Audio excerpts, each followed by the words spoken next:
Today we have the opportunity to hear from Chris Ullman. I had the opportunity to get to know him a little bit better last night, and he does have a very interesting story, quite impactful, and I think you will be touched by what he has to say. He's a communications professional. He's the author of multiple books. He's a mentor. He's the president of Ullman Communications, and he previously led the communications at the White House Budget Office. Interestingly, he's also the 4-time international whistling champion. He has whistled in the Oval Office for President George W. Bush and Vice President Cheney. He's performed at many Major League and NBA games and symphonies. But closer to home, he has performed at the B.B. King Blues Club. He's been featured in the New York Times, the Washington Post, Time Magazine, and many other publications. He's appeared on many television shows, including The Tonight Show. And you will, again, as I said, you will be touched by what his gifts are and what he has to say this morning. We are thrilled to share time with you, Chris. He is also the husband of Kristen and the father and parent of 3 children, and he will bring you joy this morning. Chris, please share with us.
There we go.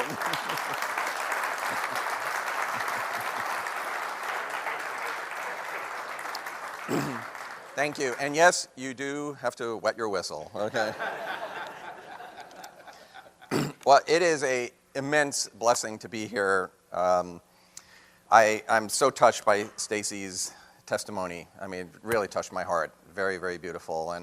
And to Steve, a wonderful introduction, and Jason and Kim for your hospitality and your lovely brides, and just an amazing honor to be here.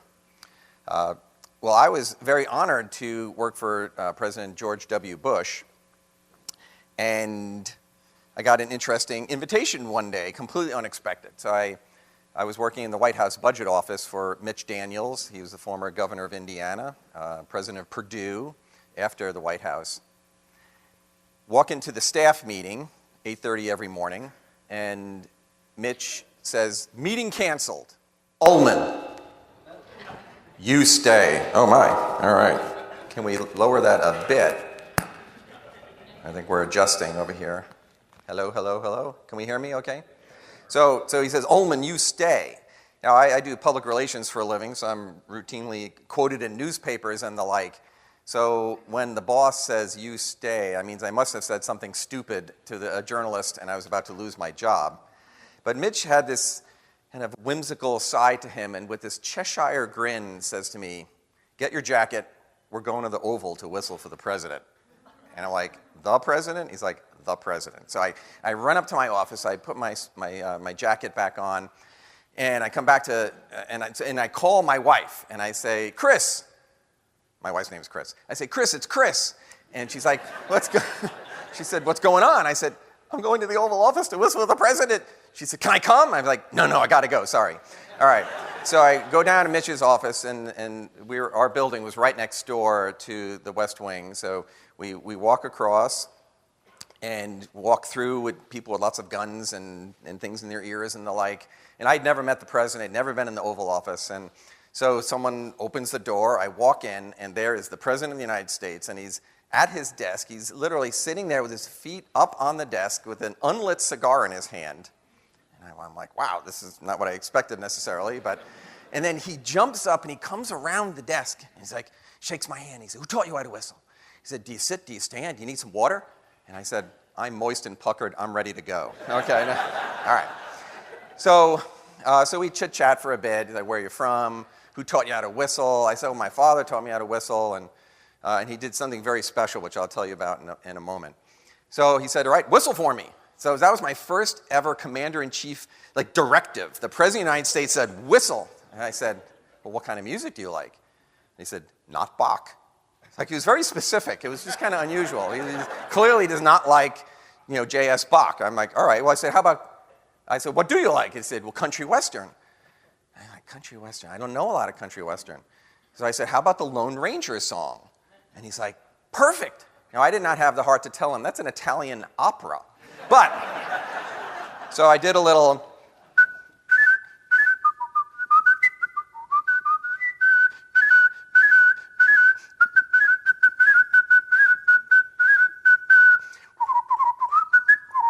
Anyway, it goes on and on and on. But you remember that, it's just a great song. So he claps, he's excited. And then, so we chat some more. And then Dick Cheney walks in. And then by the time we were done, there must have been 15 people in the Oval Office. And we're just having this amazing time. And it was really neat. So we did something fairly mischievous, Mitch and I. So while we were walking over from our office to the West Wing, he said, well, what are you going to whistle for the president? I said, well, I've never done this before. I'm not sure. And he said, well, just don't whistle Hail to the Chief. He does not like that song. I'm like, all right. And do some standards. And he said, but we're going to whistle Dueling Banjos from the movie Deliverance, you and me. So Mitch was what I call a ventrilo whistler. So he can whistle, but you can't tell he's whistling. So the goal was to fool the president.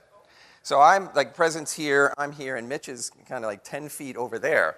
So Mitch issues the call. So he's whistling with his tongue like that, but no lips. So and he was able to throw it.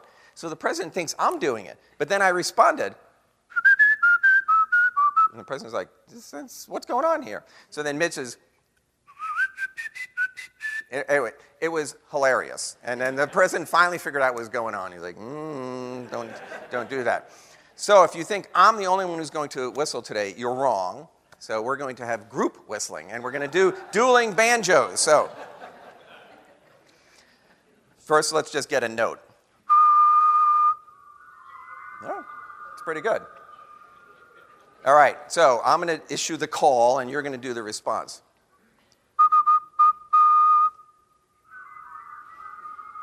That's pretty good.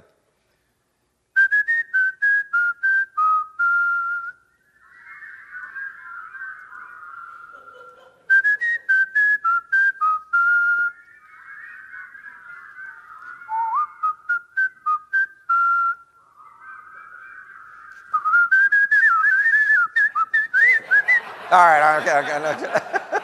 Good job. Give yourselves a hand. All right. So the Oval Office was an incredible experience.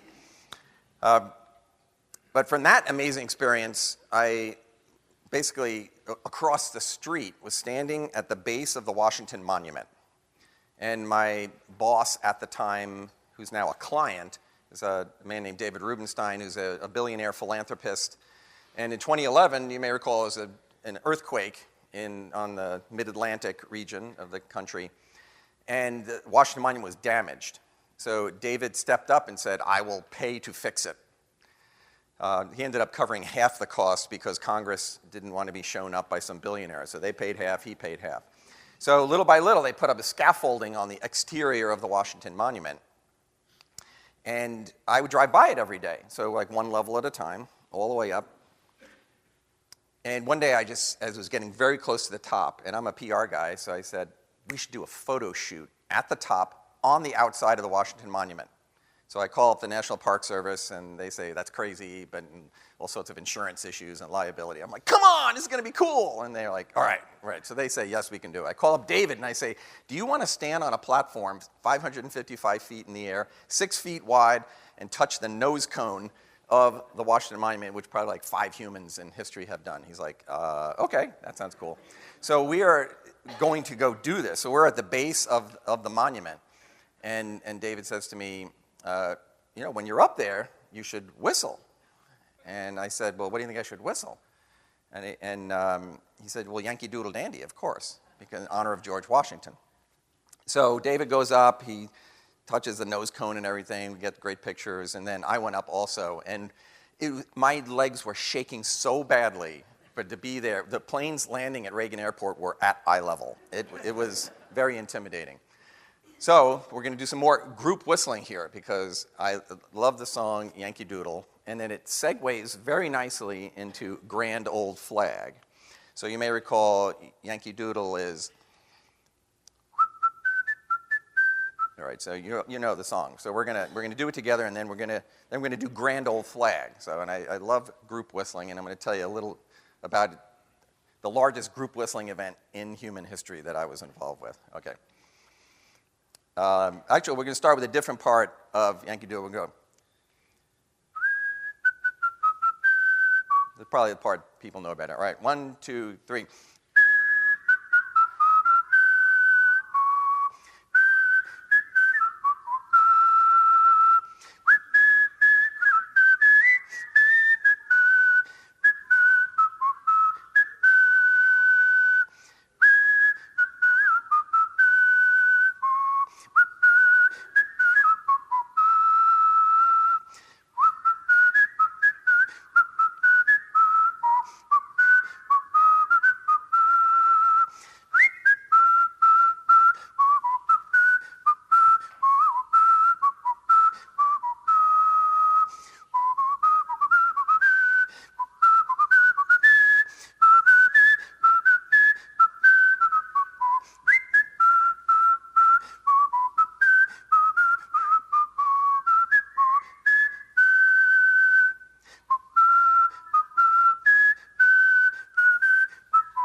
You guys are great. Wow. Nice, very nice job. So that was an amazing experience to be able to go up there. David loves to tell a story when it's not true, but it's funny. He said, people say, what was it like going up there? And he was chairman of Duke at the time. And he said, I just took out my Sharpie and I wrote Go Duke at the top of the monument. But I was up there after him, and I can attest he did not actually write that. So as a whistler, I'm used to getting these just kind of bizarre requests from people.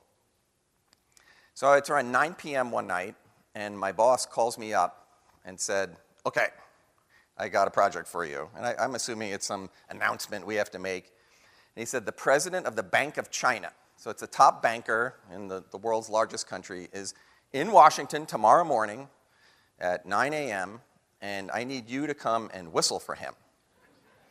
And, I do have a day job, so it's just kind of weird confluence of the whistling and the job. And I say, oh, great. Well, if he wants a Chinese national anthem, I don't know that song, so we've got a problem. And he said, no, it's not that song. It's his favorite song. And I said, what song is that? And he said, it's the theme song to Titanic, My Heart Goes On.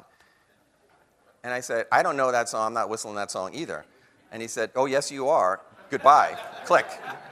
So I say, wow, all right, I don't know this song. I'd seen the movie Titanic, maybe 20 years earlier. And I'm not a Celine Dion fan, not that she's bad or anything, but I did not know the song. So I fire up YouTube, I put on the song, and it sort of sounded familiar, sort of not.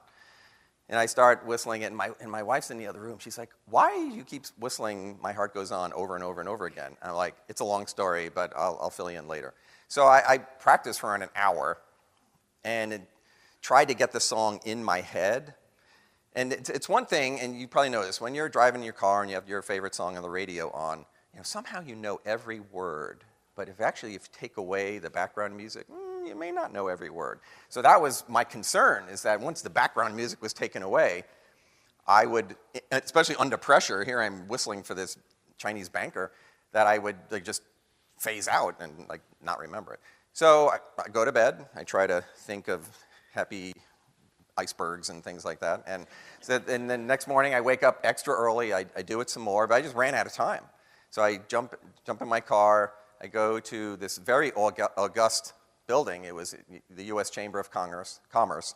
And there is the Chinese delegation. There are several U.S. senators there. There's my boss, who's very excited about this, and I'm just filled with angst. But I was going to do my best.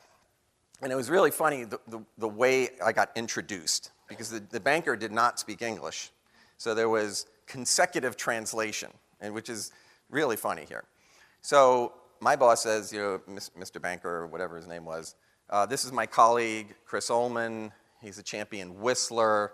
He's going to perform your favorite song, which is My Heart Goes On. All right. So that's all in English. And then the translators, start speaking and translating it. And I was watching the banker's face. So when the translator got up to the word whistler, he grimaced. He was like, eek. But then, a few words later, it's My Heart Goes On. He's like, oh, okay. So I thought, all right, this must be his favorite song. So this is one of the most magical experiences in my 50 years of whistling. So I kind of get in the groove. I've got the song in my head. He's just a few feet away from me. And I start whistling. My eyes are closed. I'm in the groove. And suddenly I hear a sound. And it's the song. He is humming it along with me, note for note. So I open my eyes, and his eyes are closed. He's in this kind of idyllic state with his hand raised, kind of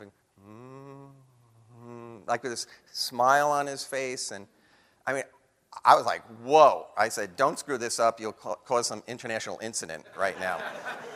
And I remembered the song with his accompaniment, which was actually unexpected but very helpful. We come in we docked the boat, everything went well, and did not hit any icebergs.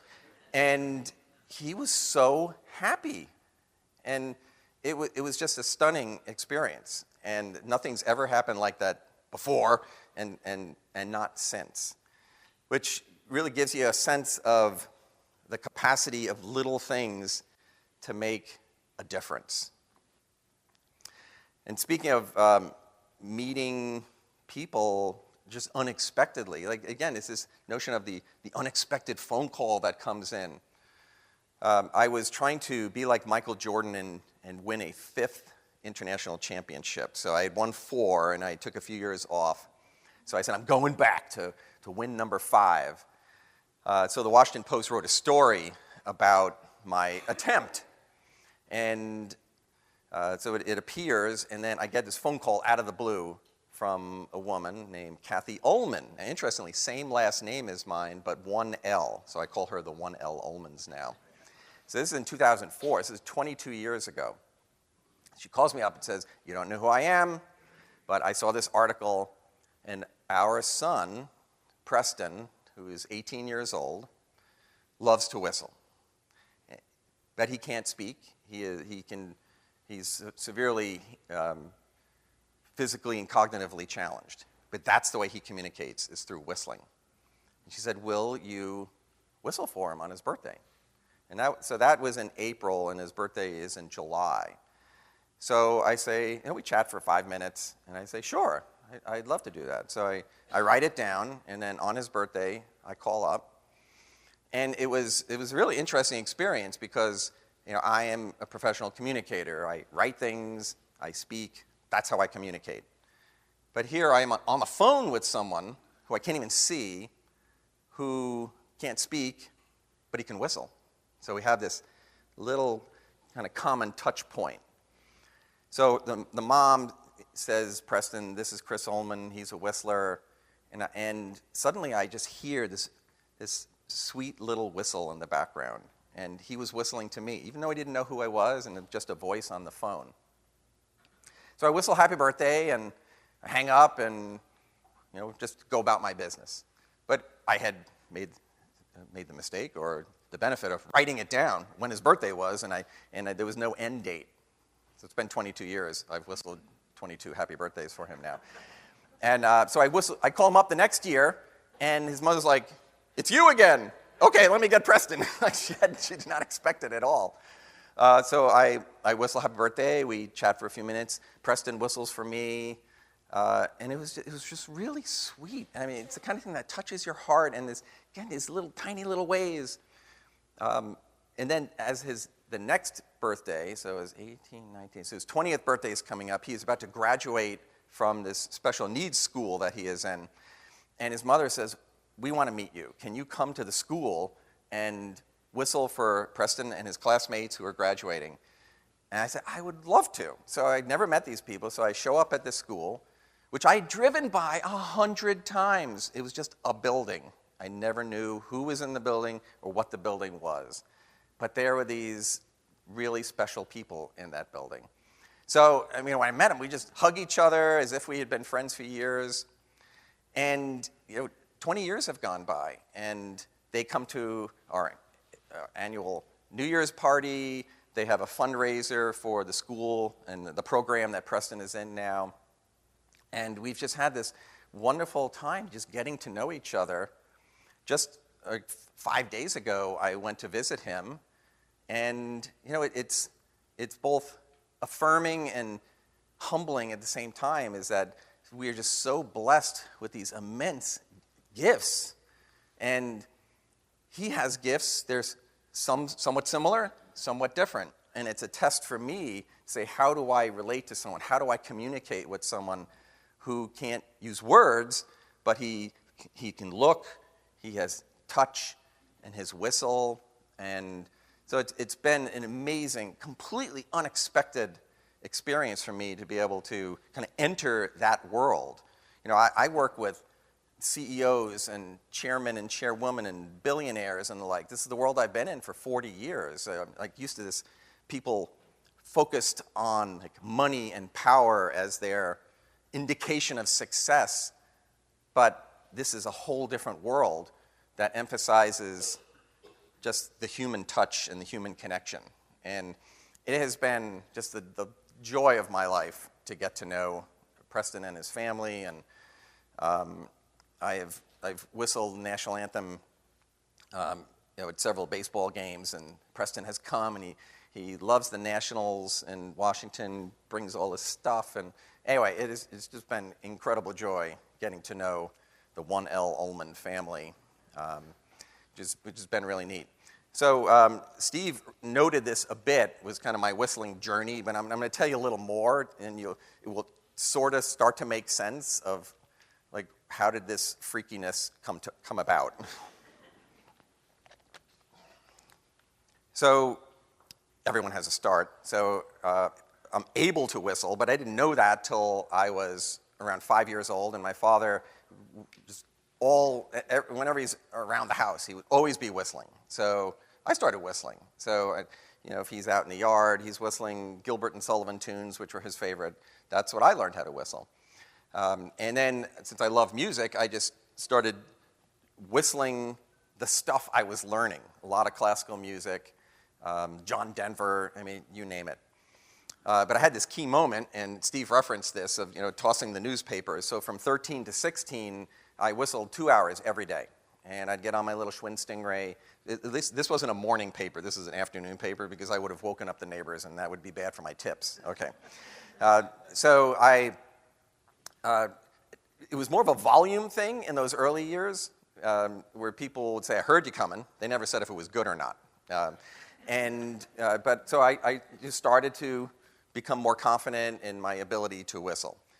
So then I go to college, and I signed up to whistle at a talent show, and the organizer of the talent show just said, no, this is way too weird for us, and we're not going to let you whistle. And I was like, oh, bummer. So I applied the next year, my sophomore year, and it was different organizers. And this is also an interesting thing, which I will touch on in a moment, is kind of the binary nature of how people react to whistling. Some people go, ooh, that's cool. Other people are like, ah, you know. So I whistle this song. This is my first real public performance ever. I am so nervous. My left leg is just like shaking uncontrollably. I had this artificial vibrato in my lips, which you're supposed to have, but you're supposed to be able to control it. Nonetheless, I make it through this performance of a medley of Billy Joel songs, and the crowd loved it. They're like, oh my God, this is freaky. This is great stuff. And I embrace the freak. I'm not worried about that at all. It's a part of my life. It's who I am. I'm a freak, okay? So then I graduate, I move to Washington, I start going to blues clubs and like open mic nights, and just whistling at these, and it's always hilarious. So it's kind of, this is when you could smoke in restaurants and bars, and it's kind of smoky, it's loud, and you go in and there's some guy sitting at a desk and he's got a sign-up sheet, and he's like, what's your instrument? Where's your harmonica? Where's your saxophone? I'm like, I'm a whistler. He's like, a wrestler? No, like a whistler. Like that. He's like, oh, okay, puts me at the bottom of the list. But eventually I would get to the top of the list and I would perform, and you have the keyboard goes, the guitar goes, the harmonica goes, and then the whistler goes. And people are like, hey, well, that's kind of cool. So that was really fun. So I do that for a bunch of years. Then there's this very key moment, and whether it's in your career, your day job, your fun job, whatever it is, there'll always be the moment where you say, boom, that was it. So I was on a hike in the Shenandoah National Park with a bunch of friends, and there was some guy who did not know me there, and so he didn't know I was the whistler. And so I'm whistling, of course, hopefully not annoying too many people.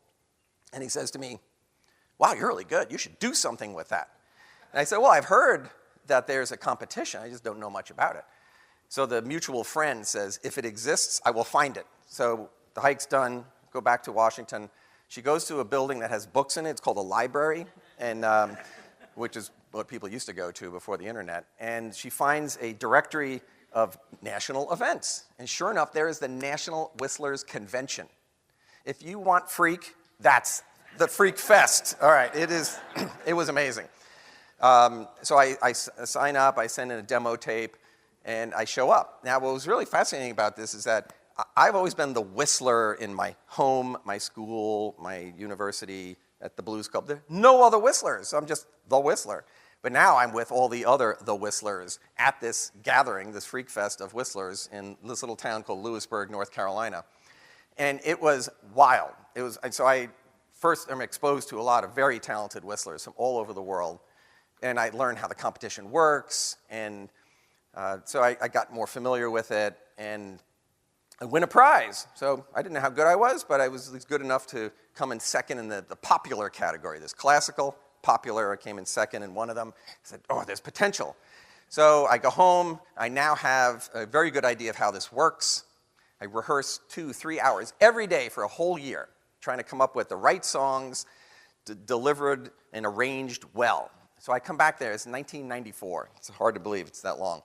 And I win the grand championship, and all hell breaks loose. I mean, it was a wild experience. It's sort of like, if any Grateful Dead fans here, there's that expression, it's what a long, strange trip it's been. And so from 94 to the present has been a very long, strange trip. I've told you about the Oval Office and meeting Preston and the Bank of China. Is like hundreds of other crazy things that have happened. Whistling with symphony orchestras, and one thing that I have just really, really loved to do is whistle Happy Birthday for people. So, is there anyone here who is celebrating a birthday? Oh, I saw a hand.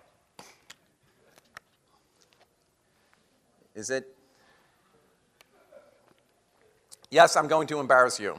Okay. Is today your birthday? Well, are we in the penumbra of your birthday? Okay. Sunday. All right, that's good enough. Please rise. Okay. And what is your name? All right, so in around 94, I started whistling Happy Birthday for people, and it has just become a ministry that to be able to honor someone's life in a very small way on their birthday, it has been like so much fun to do. So I do around 700 a year now. So I have 3 plus 1 today, so I'll do 4 happy birthdays today. All right, here we go. And what I do, because if you can't get anyone on the phone live anymore, so I record it and then text it to them. And people want the recording anyhow because they want to be able to share it with people. If I call someone and get them live on their birthday, they say, oh, I was hoping for the recording. I'm like, all right, okay. All right. And here's a quick aside, which is that I once whistled this for my mother-in-law, and she calls me up after I sent her the recording, and she says, that was amazing. What song was that? Okay. And I said, well, it was Happy Birthday. She's like, oh, I need to listen to that again. So what's happened over time is that it's become very stylized, but if you have a good ear, you can catch a few parts. All right. So we'll lubricate here, and then we'll go for it. All right.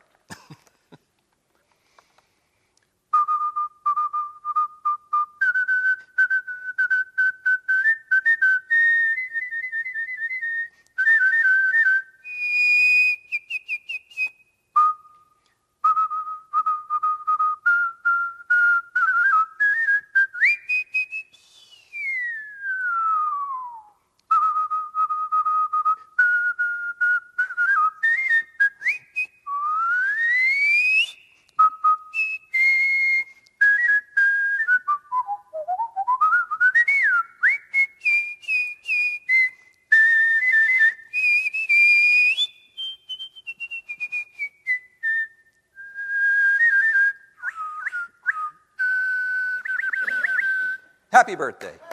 Okay.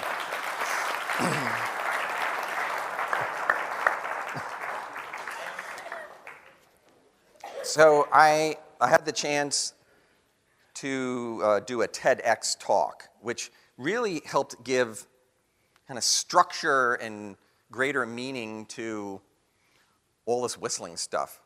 And the way it came about was my boss gave a talk, a TEDx talk, and while we were walking out, the organizer said to me, hey, we're looking for speakers for next year.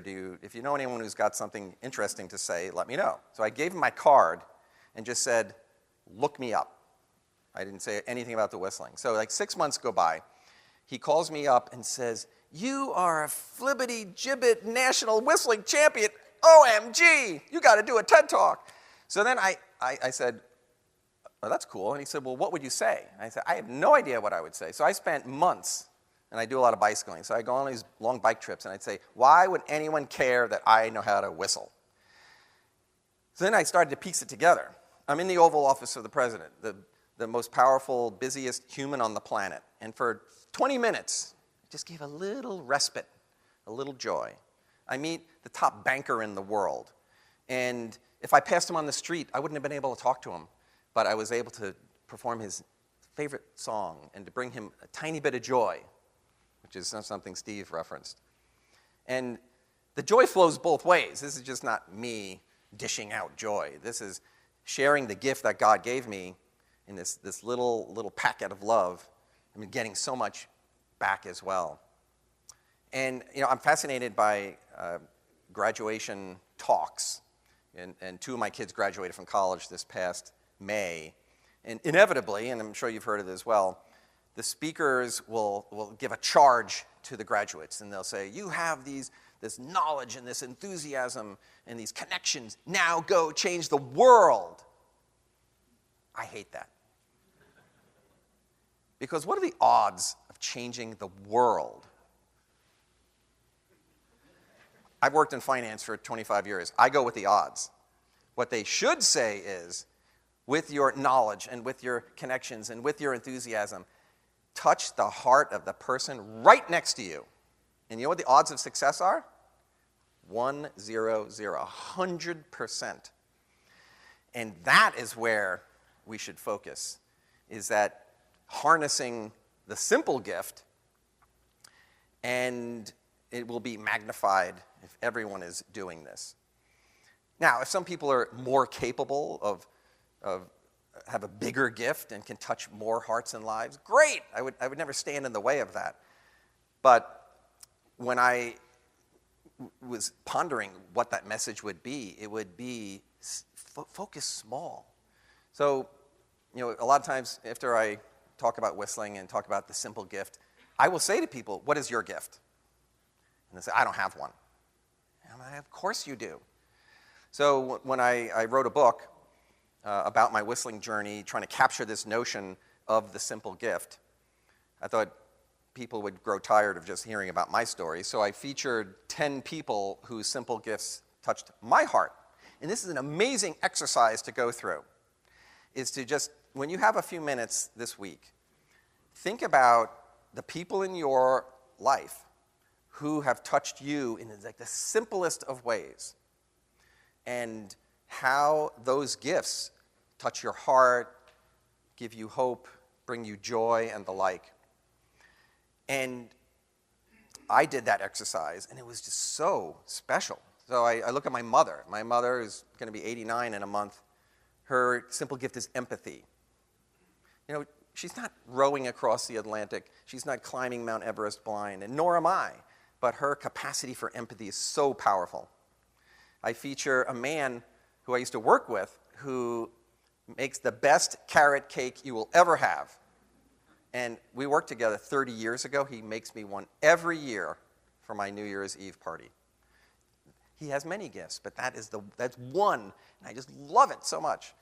Every year we get a homemade Christmas card from Kelly, this person I was an intern with in a congressional office 35 years ago. And that's our favorite Christmas card. And when they're arriving, my wife will say, did we get Kelly's card yet? Because it's this little thing, and it's just so special and unique. So people say, well, how do I find my whistle? The metaphor for it. And here's a quick aside there. When I was on CNBC Squawk Box, for you business people, you've probably seen it. I'm promoting my book, and I leave New York City. I go to LaGuardia Airport. I open the terminal door, and I'm walking in, and some man comes right out and says, I just saw you on TV. And I said, are you going to buy my book? And he said, oh, I don't know how to whistle. I said, it's a metaphor. Okay. I said, whistle is what is your gift in life. So what I say to people is it's kind of 3 steps, which is think small, stop worried about changing the world, think small, kind of survey how you intersect with people and what your simple gifts are, and then be courageous. To be actually get out there and then share your whistle with people. So it's, you're thinking small, you're surveying, and you're actually being courageous and sharing. And that is really the key. And so I'm going to bring you back to the Oval Office where I was able to share that simple gift for just like 20 minutes with the president and his staff. And so I got another presidential directive, which was give us a song to get us going for the day. And I said, wow, all right. That's a high bar when you're in the Oval Office.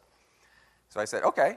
So I whistled Battle Hymn of the Republic, which I had never whistled before in public. I had whistled it just for my own enjoyment. So on the spot, I whipped this out, and I kept my job, so which was really cool. All right.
you.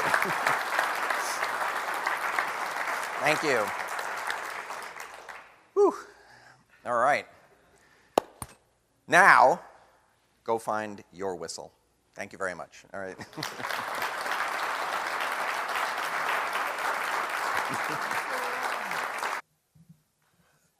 Dang, I wish I could whistle. I can't even come close to that. Well, Chris, thank you so much. Let's give him another round of applause.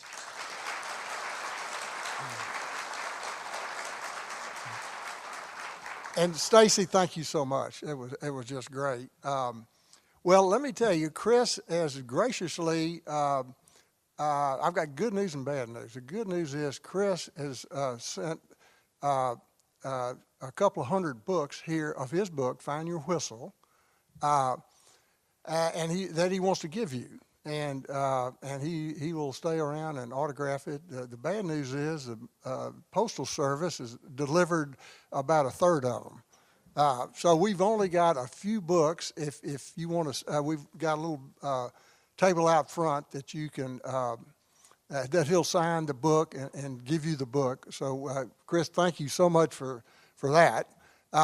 And we're going to be getting these other books in at some point in time. So the next Barnabas Breakfast, we'll have them there for you if you'll just remember to come by and pick them up. And I want to read a short excerpt from his book cover. He said, "Whistling has allowed me to enter people's hearts and lives in a way that have humbled and inspired me and given me deep satisfaction and joy. Everyone has a whistle, large or small, fancy or plain. There's something simple each of us can make the world a better place." So just keep that in mind. So, Chris, we're going to appreciate that, and we're going to go find our whistle. We are in the process of lining up our next speaker. We've not nailed down the date, but we will keep you informed of that. Also, we will, if we do not have your email address, please maybe drop it off at a table up front. That's the only way we can kind of communicate with you. So again, I want to thank everyone for coming, and I'll close us with a quick prayer. Father, we're grateful to have heard one of the most interesting of your servants today, Chris Ullman. We thank you for his unique talent you've given him and the message, not only for us, but to the world, just to go find our whistle. We ask all this in your precious name. Amen. Go in peace. Enjoy the morning.